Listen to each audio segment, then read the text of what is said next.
Welcome to this learning unit of Proclaiming the Bible. This is our second learning unit to consider the structure of preaching. We introduced it in the last learning unit and just introduced the concepts of deductive, inductive, and even biductive structures. But for this learning unit, we want to focus on deductive sermons and what is a deductive structure to a sermon.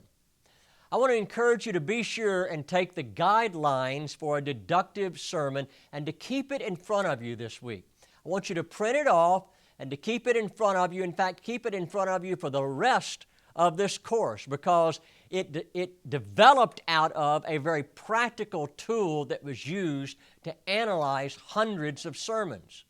And so you're going to see there on that guideline sheet many of the terms that were introduced several learning units ago regarding the glossary of preaching, the vocabulary and the language of preaching, specifically with regard to an effective deductive structure. And then during this learning unit, I want you to study and watch the examples of deductive sermons that we've provided for you.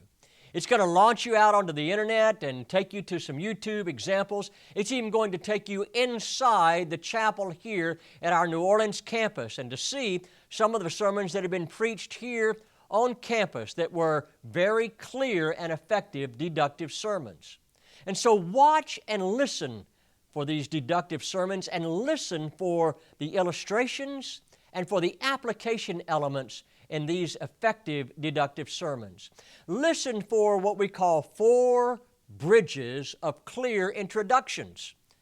An effective introduction has a social bridge, a personal bridge, a textual bridge, and a structural bridge.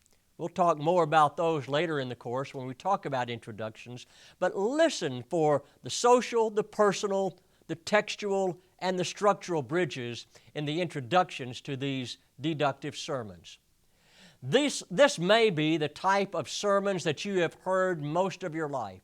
Many of us that grew up in the church have grown up hearing deductive sermons. These are the types of sermons that emerge easily from the Pauline epistles and from parts of Scripture that are very propositional in nature. But just because it may be a type of sermon structure that you're familiar with and that you've heard maybe even hundreds of sermons, don't assume that an effective deductive sermon is easy to develop.